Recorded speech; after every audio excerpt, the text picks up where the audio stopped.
What we're doing today is talking about how to be ready for a filmed interview. So, if any of you have ever had an interview before and been filmed on top of it, you understand that there's a lot that goes into it. And I want to go over a few of the highlights that one of my public speaking clients just went through. She had a really big opportunity to be filmed for a featured documentary, and we walked her through all the steps to get her ready. And there were still some curveballs along the way. So we want to talk about all of the things to expect and what to, prepare yourself for if you're ever going to be on a filmed interview. I see Flashay joined. Hey, good to see you all. This is great. So we're going to dive right into our topic. And I just want to say that my client was happy with me to share her story, but I'll just be referring to her as my client for privacy purposes. And that was really great of her to allow me to share all the goody two things about it. So, a couple things to know is her specific experience was, again, being interviewed for a documentary specifically about women business owners who have done remarkably well in their lives. She has a really wonderful mission where she helps house and take care of adults with different kinds of disabilities. So she's kind of become very successful in doing something of great service. So she's being interviewed partly for her experience and also her background, like what made you get to this point. So, as you can imagine, she was very nervous, right? This whole thing entailed her flying across the country and getting ready for a film crew. And I remember in our debrief afterwards, she said, "Oh my gosh, they put so much makeup on me." We were laughing that she felt like so overdone.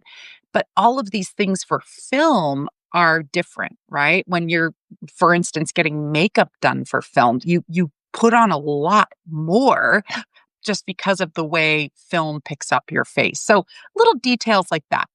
But the number one thing when we started working together, and I want you to all think about this for when you're interviewed on a film or recording live here on Substack, it could be any number of these things. The number one thing I want you to think about is how to answer your questions in a way that's going to feel honest and relatable and thoughtful to you. So the first thing we had to do was get her prepared for some of the questions she was going to be asked. And typically, if you're going to be interviewed, they'll give you a set of questions of some things to expect so you can prepare a little bit. When she first started rehearsing her answers with me, she had written them for people to read.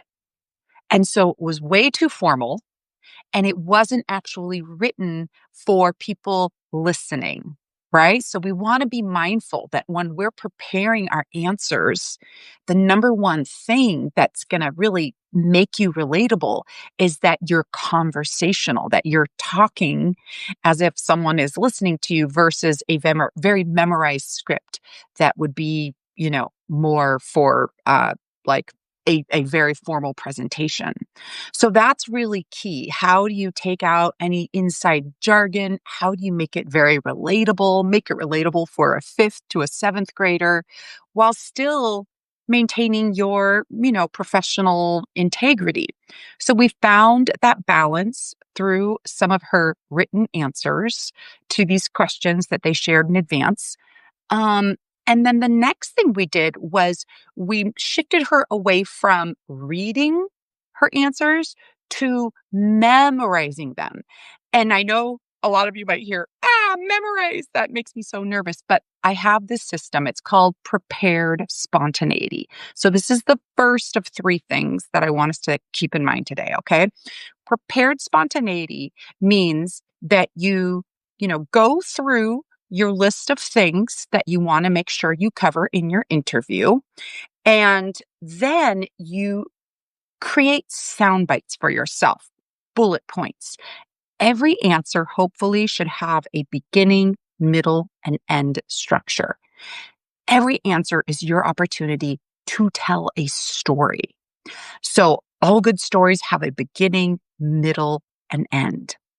So, for instance, if they say, tell us about your childhood, you want to set up an interesting response that lets them know something about where it all started, something about how you were growing up, and how you arrived to who you are today. Once you've got that structure, right, which is also oftentimes referred to as the hero's journey, then you can whittle down your answers into those bullet points, okay, with the beginning, middle, and end. So the beginning, middle, and end really breaks down to 3 bullet points. And I think that's as much as anyone can remember for one answer at a time. And by the way, this is what public figures do when they're rehearsing their interviews as well. So that was really important for us. And she did. She started to get to the point where she could go through this like easy checklist with the bullet points. Now, we had a curveball. We had a curveball that we did not expect. So she had these 8 questions that she was preparing for. And then last minute, I kid you not, just a couple days before the whole filming, they sent her over 30, yes, 30 questions. I mean, we were shocked. We were completely shocked. So what we did with that was first we analyzed, what are you asking? And really what the 30 questions were they were all very short, they were icebreakers, and they were getting to know more about her, the person, versus her, her story about, her work journey. It was like very specifically pointed at her. So what we did was we analyzed those really quickly. We decided which one she felt comfortable about answering, how much she wanted to answer about herself and her background, and then for her to go ahead and pass on anything that she didn't want to answer. Because when a production team sends you that many questions that last minute in the game, you are not obliged to answer them, right? One thing in the whole process when you're being filmed is you should get a release form. And in your release form, you can add a section that agrees that these are the questions you will be asked. And you can look through them and even let them know what topics you feel comfortable about and what topics are off limits so that you have a lot of control. Again, these are things that public figures who have a lot of experience being interviewed on film have figured out for themselves. But if this is something that you're going into, these are really important things that you should know. We figured that they weren't going to give her any more questions that close to the actual interview day, but they did. So just to be prepared and to understand that you can answer what you want to, and you can absolutely pass on what you don't want to answer. That is a very empowering thing that my client figured out. Now, as we were getting closer to the filming, because we had a few sessions, her nerves picked up, which is totally relatable. Everyone has a different, level of how comfortable or uncomfortable they feel. And if it's a new experience, like being interviewed for a film, you kind of don't know what your nervous system is going to do. So what we did was weeks in advance, we talked about what her calming plan could be. And, there's many that are tried and true, like breathing, breath work, meditation, mantras, medication, even sometimes seeking particular therapies if you really have an extreme glossophobia, which is the fear of public speaking. So we narrowed down the things that would feel good for her. I remember my client really liked the calming music that was like at a frequency that helped her calm down. She also had some experience with beta blockers that lower your heart rate. So she tried those out beforehand and said that they were helping her when she was practicing. The reason why you want to think about these things well in advance is because you want to, first of all, make sure that they're good and test them for yourself. And you also want to train your nervous system to remain relaxed. The number one kind of anxiety that we experience when we're about to do any kind of public speaking or an interview is anticipatory anxiety, right? It's the kind of anxiety that happens before the event. So the way to offset anticipatory anxiety is to really be clear with what you know works for you to keep your nervous system calm. Once you get into the like real strong stress level of the fight, flight, or freeze response, then it can take a while for you to get out of it, right? You've all of a sudden got all that energy floating around in your body. So ideally, you can find a way to not get to that level. Now, I do have a strategy for if you do get to that level, because if you do, and it can happen where all of a sudden you have a surge of, anxiety and endorphins and all the things, you can tell your body that you are actually excited rather than scared and nervous, because those two feelings are very, very similar in our body's response. And if we can tell ourselves, I'm fine, I'm just excited, I'm a little nervous, I've got jitters, but I'm safe and this is going to be fun, then your body can relax and you can train it by actually being in that state and giving yourself a talk through. It's how tons of performers manage their stress. It's how politicians and public figures do it. They get the jitterbugs, they get the butterflies, they just manage it and reframe it. So that was another thing that my client and I went over was how do we reframe the nerves, right? And you practice what you know works for you. Hopefully, you can keep your nerves low, but if you get a spike, you reframe it in a way that still keeps you feeling in control and empowered. So I hope this is all making sense. And by the way, we're live. So if anyone has any questions at any point, let me know. For instance, if you have a calming technique or method that you know is something that is tried and true for you, feel free to share it in the live chat because we learn from each other. I love for our community here at Love Your Voice to learn out loud. And we do that by sharing what works for us together. So once we had her calming plan and her answers figured out, then we had to get into some of the nitty gritty things that she was going to expect on set and that she was going to expect from her release form that was laid out. So, one really nice thing that also helped her nerves about being interviewed was she had a clause that said that she would have two watch throughs and edit requests two times, which means she could get the final interview recorded and then she could decide if she wanted to edit anything out.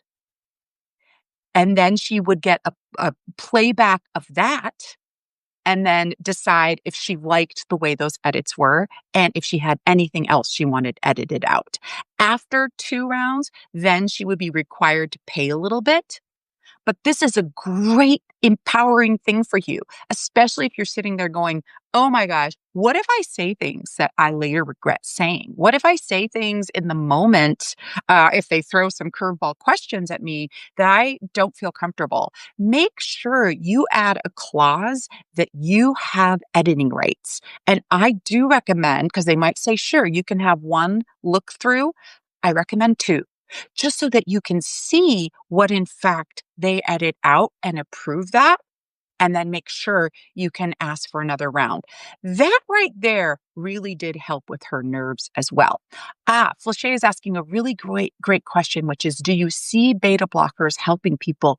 Absolutely. This client in particular said that it kept her heart rate lower, right? So again, that use of beta blockers, and again, you would definitely want to work this out with your doctor and your care team. I am not a doctor or a therapist, but by trying them out before, make sure that they work for you and see if they are, in fact, effective for you. But I have seen many clients use these. We shouldn't have to suffer, right? We should not have to suffer. If there's something that can help you alleviate that level of anxiety, great. Because you want to be at your interview feeling like your best self, not like your most nervous self, right? So anything we can do to give ourselves that gift and take care of ourselves so that we can feel calm and confident is going to be great because it's inevitable. There's going to be a level of excitement and newness about being on set. You've got lights on you, you've got a camera pointed at you, you've got the interviewer, and you've got possibly a whole team standing there. Oh, of course, Felicia. Yes. Anything you can do to help take care of yourself is so key. A couple of other things that were interesting for her to talk about was you don't always know what the chemistry of the interviewer is going to be like. They may be more skilled or less skilled themselves. If you listen to podcasts, if you watch interviews, you'll notice the really great interviewers hold your hand through an interview. The less experienced ones have kind of a set list of questions and they go through it and it doesn't feel like your interview is flowing, right? And sometimes you might leave the interview going, I really felt off. That didn't feel right. Well, it may not be you. It may be the interviewer. So if you have answered something, but you know that there's more to explore in that, and they suddenly move on to a whole new topic, you can gently say, before we go to this topic, there's one more thing I want to say. You can help direct and control the interview, right? They don't hold all the control. They don't hold all the cards. So that's very key for you to be aware of is that hopefully you have an experienced interviewer, but that's not always the case. They may be practicing on you and you can help guide the conversation as well. It's not all on them to do that for you.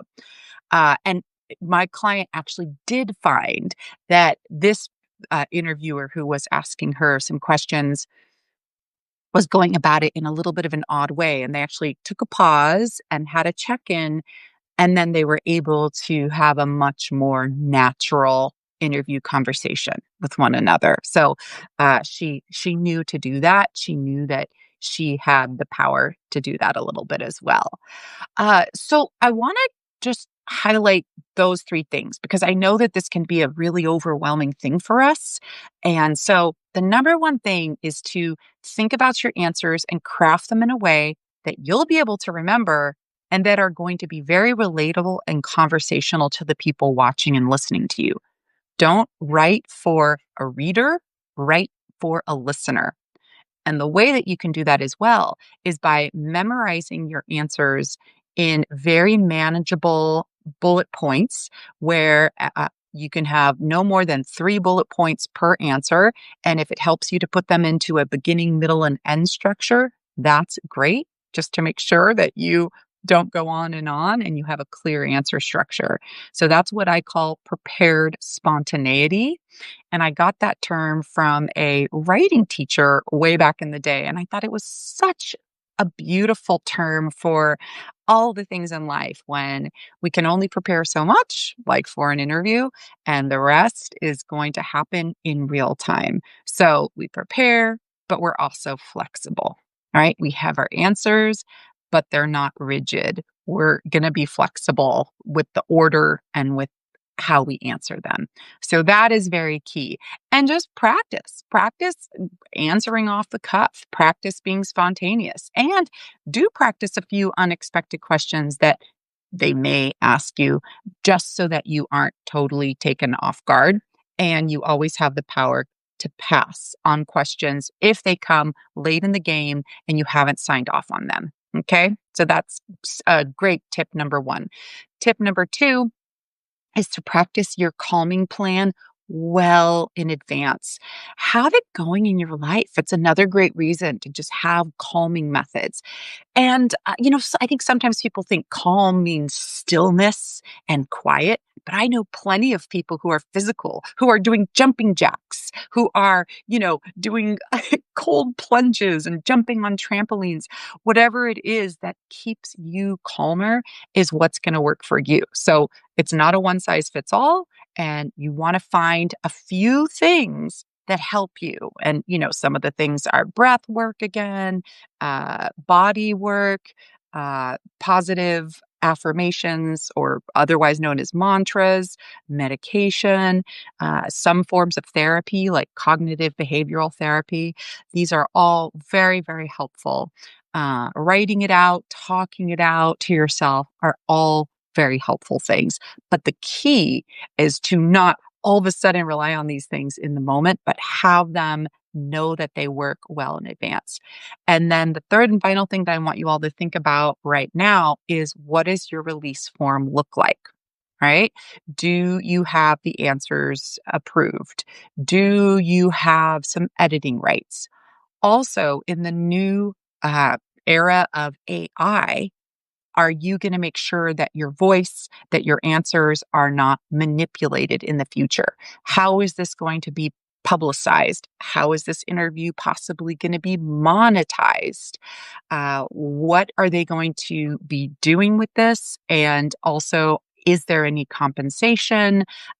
Get all of those things squared away for yourself in advance. And if the release form is confusing, absolutely have someone give you some legal advice on it. Because once you have signed off on a contract, sometimes you've signed off your rights to yourself and your voice.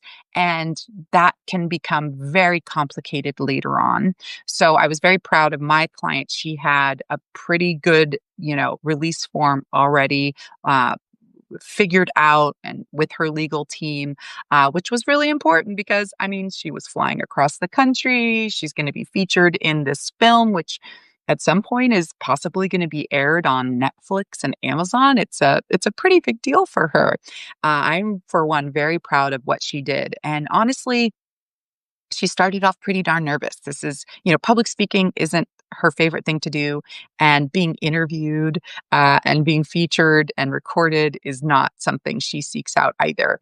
Um, the final thing I'll leave you with all today is one thing that I think helped shift her away from feeling like, oh, I'm just talking about myself. And this feels so self-indulgent, and this feels so, whatever the thing is making you feel uncomfortable. Uh, we took her purpose in answering a lot of these questions away from the me answer to the we, right? Who are the clients she's serving? What is her passion about her work? Why did she get into creating care facilities for adults with special needs? What was that? She is representing her team, her staff, her clients, her legacy, and makes your answers more than just you. It lets your whole answer be about something greater than you, and I think can hopefully take that pressure off you feeling like you have to be the charming, perfect person. And this is where editing comes in. They get to edit out your ums and your uhs and all of these things that we can worry about. Obviously, with me, a voice coach, we work on, giving the speech the best answer you can possibly. But know that whenever you are watching an interview, there is absolutely editing that goes into making those answers and making that whole exchange as interesting and tight as possible, right? So you can take a little bit of pressure off yourself, knowing very well that you do not have to be perfect, that you are just going to be natural and relatable, and that you're really answering on behalf of hopefully something, that feels connected to a greater cause than me, right? Which I think can make most of us quite uncomfortable. Oh, and Flachet is saying one final thing. This is interesting. I would not have known about these contract options. Yes, it's really interesting. If you're in Love Your Voice community, I sent out a post this week with a link to independent film contracts because, woo, they go into the nitty gritty of what to expect in your contract. And that's a really useful tool for you to know what to look out for, understand some of the language, and again, take your time, ask your questions, and go ahead and consult someone if you aren't understanding what you're signing off on. Because again, this is you. This is your language. These are your words. You want to protect this. This is, so important to your integrity and to how you're coming across.